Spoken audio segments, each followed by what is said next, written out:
మన ప్రభు అయినటువంటి యేసుక్రీస్తు వారి పరిశుద్ధమైన నామంలో తండ్రి అయిన దేవాది దేవునికి నిత్యము స్తుతియు స్తోత్రములు, మహిమయు ఘనతయు ప్రభావములు యుగయుగములు ప్రభునకే చెల్లును గాక.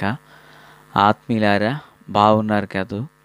మరో పర్యాయం మనం ఇలాగున కలిసి దేవుని దైవవాక్యమును ధ్యానం చేయుటకుగాను దేవుడు అనుగ్రహించిన ఈ మంచి తరుణమునకై మనం ప్రభువుని ఎంతగానో స్తుతించబద్దులమునై ఉన్నాం. దయగలిగిన ఆయన ఆత్మచేత సమభూమి గల దేశమున ప్రభువు మనలను నడిపించునుగాక. ఆమె నీటి దిన వాక్య ధ్యానమై ఆదికాండము 37వ అధ్యాయం 3-4 వచనాలను మనం చదువుకుని ప్రియులారా వాక్యాన్ని ధ్యానం చేద్దాం. మరియు యోసేపు ఇశ్రాయేలు వృద్ధాప్యమందు పుట్టిన కుమారుడు గనుక తన కుమారులందరికంటే ఎక్కువగా అతన్ని ప్రేమించి అతని కొరకు విచిత్రమైన నిలువుటంగి కుట్టించెను. ప్రార్థన. తండ్రి దేవా స్తోత్రం, మీ దీవెన దయచేయండి. ఈ వాక్యం చేత మాతో మాట్లాడండి, మమ్మును బలపరచండి. మీ సన్నిధి సహాయం సమృద్ధిగా మా అందరికి తోడై ఉండునుగాక. ఆశ్చర్యకరమైన యేసునామములోనికి ప్రార్థించిన మనవులన్నీ పొందియున్నామని నమ్ముచున్నాము మా పరమ తండ్రి, ఆమెన్. ప్రియులారా, ఈ వాక్య భాగంలో ఇశ్రాయేలు అనగా యాకోబునకు వృద్ధాప్య కాలాన పుట్టిన యోసేపును తాను ఎక్కువగా ప్రేమించారట. ప్రేమించిన కారణం చేత తనకొక విచిత్రమైన నిలువుటంగిని ఒకటి కుట్టించి ఇచ్చారు. తత్ఫలితంగా అతని సహోదరులు తమ తండ్రి అతనిని తమ అందరికంటే ఎక్కువగా ప్రేమించుట చూచినప్పుడు వారు అతని మీద పగపట్టి అతని క్షేమ సమాచారమైనను అడగలేకపోయారని చదువుతున్నాం. గమనించాలి, యాకోబు యోసేపును ప్రేమిస్తున్నాడు. ప్రేమించడం తప్పు కాదు.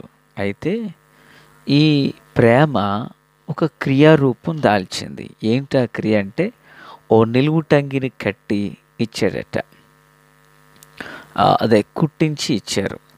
ఇప్పుడు ఆ నిలువుటంగి ఎలాంటిదంటే విచిత్రమైన అంగి అని ఉంది. బైబిల్ గ్రంథంలో కొన్ని అంగీలు ఉన్నాయి.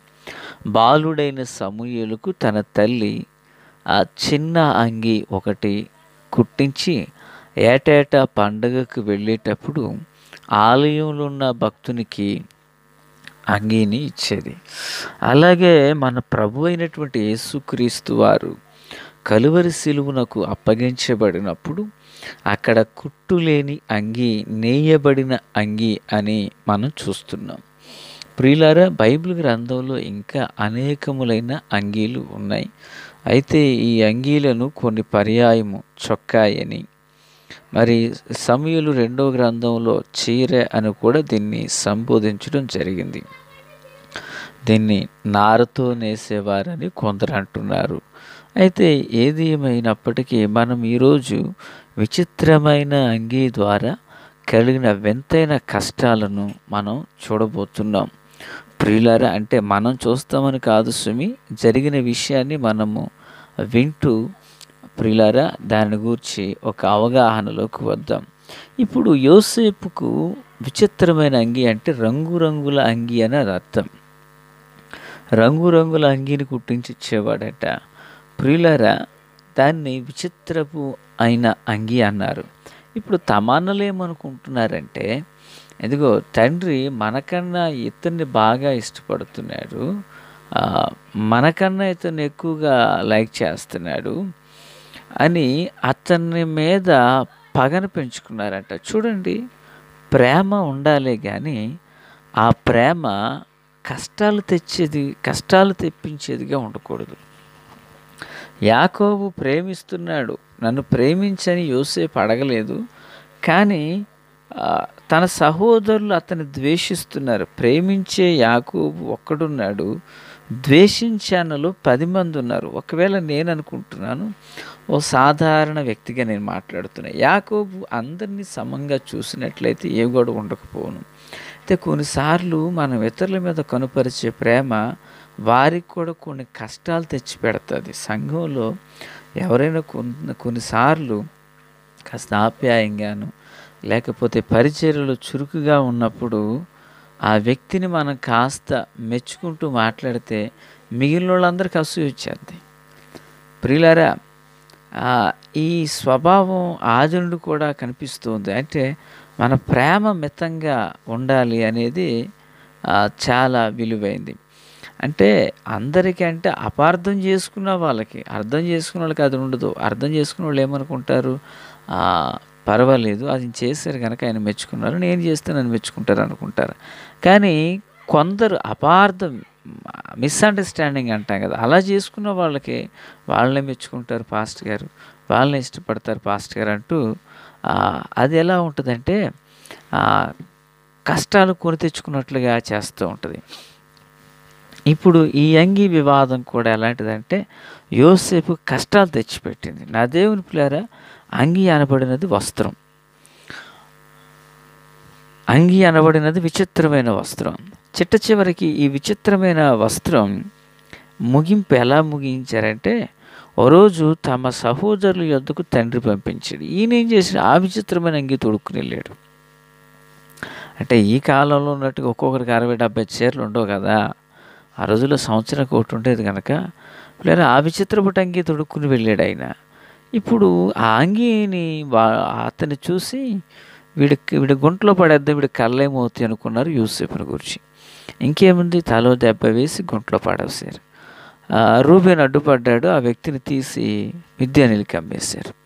ఇప్పుడు ఆ అంగీని వీళ్ళు తీసుకున్నారు. ప్రియులారా, ఆ అంగీని వీళ్ళు తీసుకున్నారు.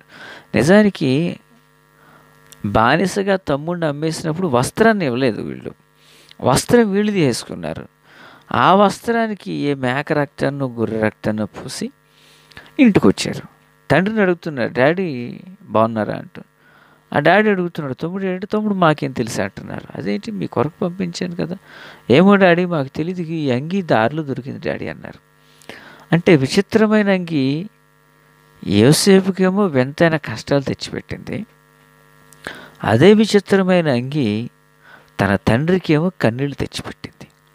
నా దేవుని పిల్లారా, నిజానికి ఒక అంగీని బట్టే తన అన్నలు తన మీద ద్వేషాన్ని పెట్టుకున్నారంటే, తన కలలో చెప్పినప్పుడు వాళ్ళు ఈ అంగీని గూర్చి కానీ ఆ కళలను గూర్చి కానీ ఇతను మాకంటే గొప్పవాడు అవుతాడంటూ తన మీద ద్వేష భావాన్ని కలిగి ఉన్నారు. ప్రియులారా, ఈ అంగీ వారికి తెచ్చిపెట్టిన పాటలు అలాంటివి ఇలాంటివి కాదు. ఎప్పుడైతే ఆ అంగీని ఆ అంగీని తీసుకున్నారు, ఈయన్ని మిద్యానీయులకి అమ్మేశారు. మిద్యానీయుల దగ్గర నుంచి పోతీఫారు దగ్గర నుంచి ఫరో ఇంట్లోకి వచ్చిన తర్వాత అతని మీద వస్త్రాలు మారిపోయినాయి. ప్రియారా, వింటున్నారా?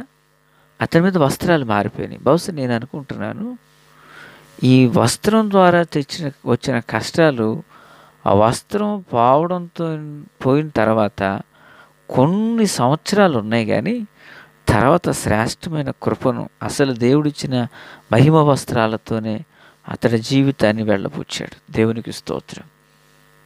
నా దేవుని పిల్లారా, అలాగే మరి యేసు ప్రభు వారి యొక్క అంగీని గురించి మనం చూసినప్పుడు, యేసు ప్రభు వారికి ధరించిన అంగీనట ఆ రోజున యేసు ప్రభు మీద ఉన్న వస్త్రాలు నలుగురు పంచుకున్నారు. నలుగురు 4 చీట్లు వేసుకున్నారు. అయితే జరిగిన విషయం ఏంటంటే, ఆయన పైనున్న అంగీ అది కుట్టుతో వేయబడింది కాదు. అంటే ఒక ముక్కను కత్తిరించలేదు పిల్లారా, కత్తిరించి అతికించింది కాదు. అది కుట్టు లేకుండా అంగి. యేసు ప్రభు యొక్క మరి పరిచర్యను మనము గమనించినప్పుడు పెట్టబడిన సమాధి ఎవ్వరూ కూడా అంతకుముందు ఉండలేదు. ఆయన సిలువకి వేసినప్పుడు ఒక్క ఎముక కూడా విరగొట్టబడలేదు. ఆయన కూర్చున్న గాడిద పిల్ల ఏ మనుషుడు అంతకుముందు కూర్చోలేదు. ప్రియులారా, ఇప్పుడు ఈ అంగీ కూడా ఒక్క కుట్టు కూడా లేదట. అయితే ఈ అంగీని ముక్కలు చేయడం వారికి ఇష్టం లేక వాళ్ళు ఏం చేశారంటే, నలుగురు కలిపి చీట్లు వేసుకుని ఎవరికి వస్తే చీటి వాళ్ళు తీసుకుందాం అన్నట్టుగా వేసుకున్నారు. వారిలో ఒకడు ఆ అంగీని సొంతం చేసుకున్నాడు. నా దేవుని ప్రియులారా, క్రీస్తునందు నాకు అత్యంత సన్నిహితులు, ఫైనల్గా చెప్పే మాట ఏంటంటే, ఆ ముగింపులో ఉన్న విషయం ఏంటంటే, యోసేపు యొక్క విచిత్రపు అంగీ పెంచైన కష్టాలను తెచ్చిపెట్టింది కదా. యేసు ప్రభు వారి యొక్క ధరించిన ఆ అంగీ ఎలాంటిది అనుకున్నాము, కుట్టు లేని అంగి. అది ముక్కలు ముక్కలుగా చెయ్యకుండా నేయబడింది కనుక అది ముక్కలు చేయడానికి కూడా ఇష్టపడలేదు. నా దేవుని ప్రియులారా, మన జీవితంలో కూడా మనము ఇతరులను ప్రేమించవచ్చు, ఇతరులు మనల్ని ప్రేమించవచ్చు. కానీ ఆ ప్రేమ దైవత్వపు ప్రేమ వాళ్ళని కష్టాల్లో గెంటేటట్లుగా ఉండకూడదు. అంగీ ద్వారా వచ్చిన కష్టాలు యోసేపు కన్నీని కాదండోయ్, చివరికి గుంట, ఆ తర్వాత మరల అమ్మకం, ఇలా ఎన్నో శ్రమలు తెచ్చిపెట్టింది. కనుక ఎలాంటి ప్రేమ గాక క్రీస్తు ప్రేమను కలిగి ఉందాం. ప్రభు కొరకే సిద్ధపడదాం. ప్రభు కృప తోడై ఉండును గాక. ఆమేన్.